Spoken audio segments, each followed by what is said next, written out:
pula-pula, hindi na po ako makalakad, ni hakbang, hindi ko po maihakbang yung paa ko.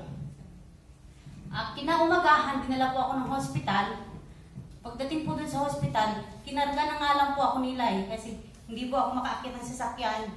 Sa ambulansya, inambulansya po ako. Kahit po itaas po yung paa ko, hindi ko po maitaas. Kaya nung nandun na po ako sa hospital, siyempre, nilapatan na po nila ako ng mga gamot. Siguro yung matataas po na dosage po ng mga antibiotic, yun po ang ibinigay nila sa akin. Kaya kinaumagahan, bumaba po yung infection ko. Sinabi na po ng doktor sa akin, pagdating ko po pala ng hospital, chinek lahat ako. Nakita po, yung diabetes, yung sugar ko ay 400. Kaya doon po nakumpisa talaga yung pinaka-infection ng paa ko. Hanggang kung hindi daw po yun na hindi po naagapan, baka umakyat hanggang sa ulo ko. Kaya salamat na lang din ng marami dahil naagapan po nila ako. 10 days po ako nasa hospital. Nung nandun ako sa hospital, punong-puno ng binda tong paa ko. Kasi ng Lunes na yun, linggo po akong kinonfine, Lunes, kinaumagahan, bumaba po yung infection hanggang binti po. Ayun. Ito na po ngayon. Magaling na siya.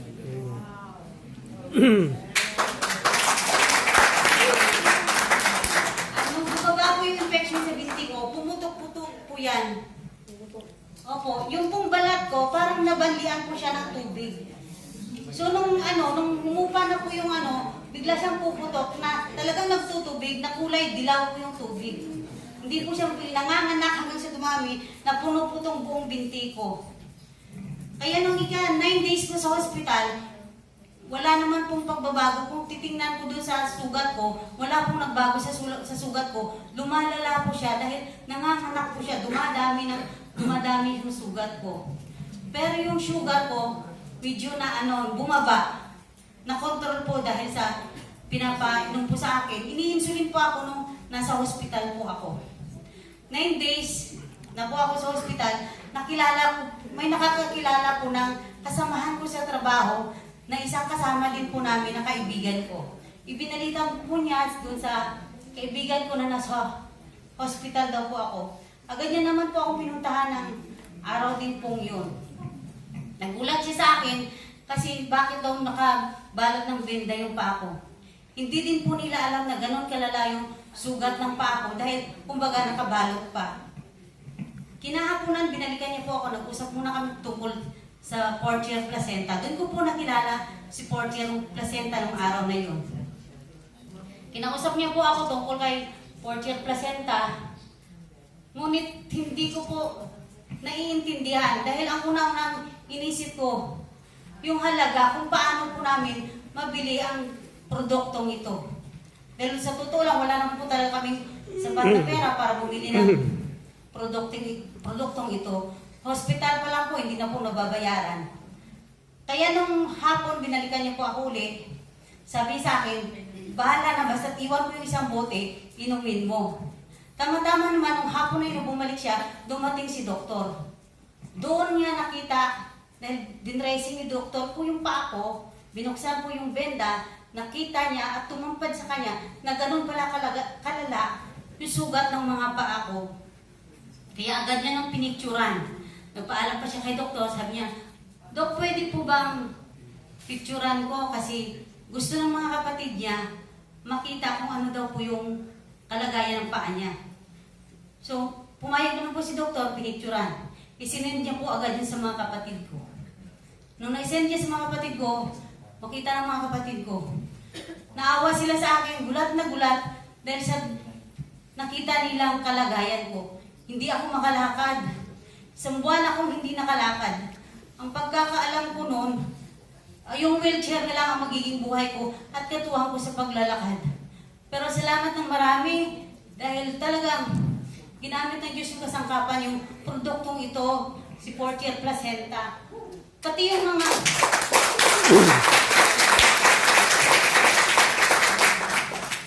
mga kapatid ko na tumulong sa akin at kung wala yung mga kapatid ko, hindi po namin nabili yung produktong ito. Ang maliit naming kabuhayan na naiwan ng mga magulang namin sa amin, talagang suicide yung mga kapatid ko para isanla, para lang mabili namin ang isang set na ito.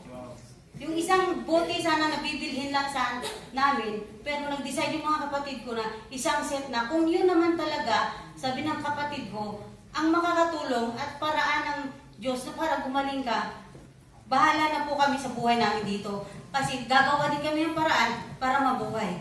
Kaya tuwang-tuwa po ako sa mga kapatid ko.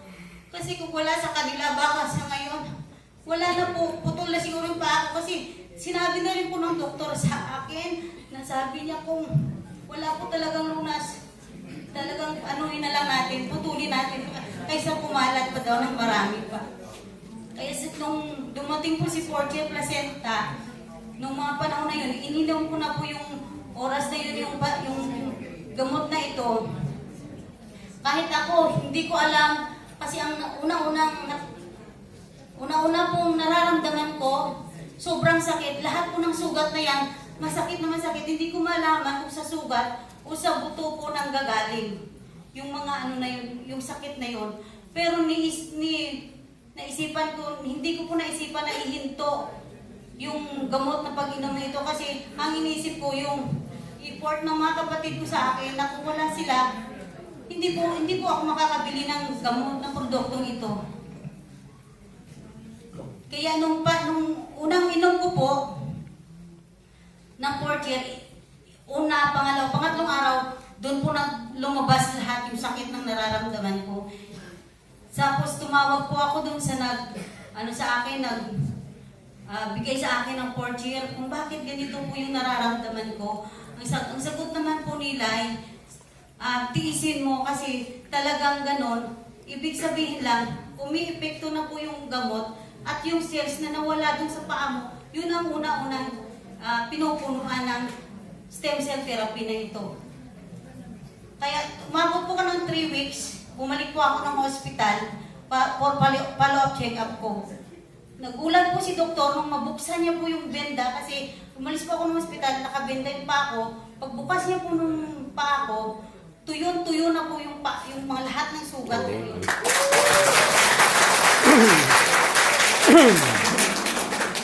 Sugat ko na yun na sariwang-sariwa nang umalis ako. Pagbalik ko, tuyo na po yun. Kaso itim na itim po yung buong binti ko na ito.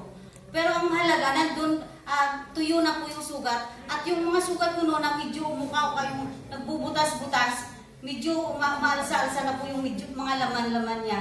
Hindi na siya tulad dati na umalis ako na talaga bumubutas po talaga sa mga binti ko yung sugat ko na yon. Lumabas po ako ng hospital, 5 po ang resita ko, 5 klase po yung reseta ko. Sabi naman ng nagbigay sa akin ng Portia, isabay mo lang kung ano ni doktor, yung reseta ni doktor, isabay mo pag-inom si Portia na yun. Kaya nung lumabas po kami pagkatapos ng follow-up check-up namin, yung 5 yun, nagiging 3 na lang. At tuwang-tuwa si doktor, ang pagkakaalam niya talaga, kasi niya, it's miracle dahil nakita niya, yung gamot daw na inireseta niya sa akin, yun daw po ang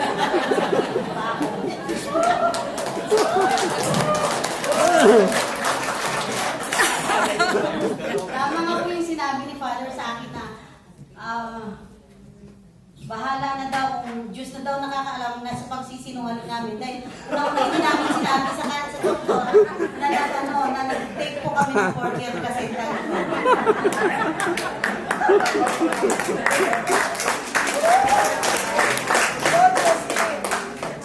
Pero sa totoo lang talagang dito po talaga ako pumaling. Kaya nandito ako ngayon sa harap niyo upang patunayan po sa inyo at ipakita ko talaga sa inyo na yung pa ako na dating karne, ngayon ay neto paano Flores na.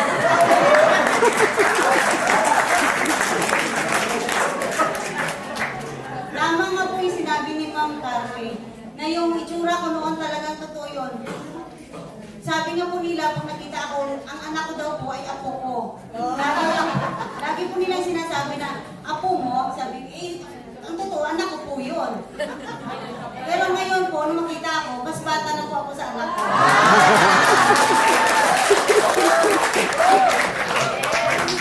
Yan po ang isang na-avail ko na hindi ko malimutan dahil sabi ko, kung wala si Portia, baka hindi din nagbago itsura ko.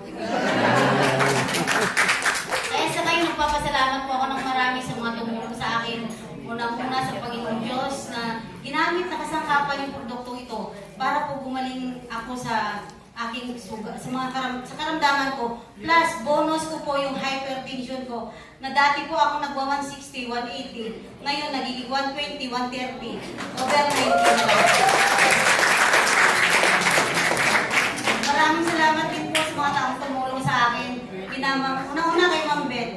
Dahil siya po ang una-una po talagang tumulong at nag-intindi sa kalagayan ko.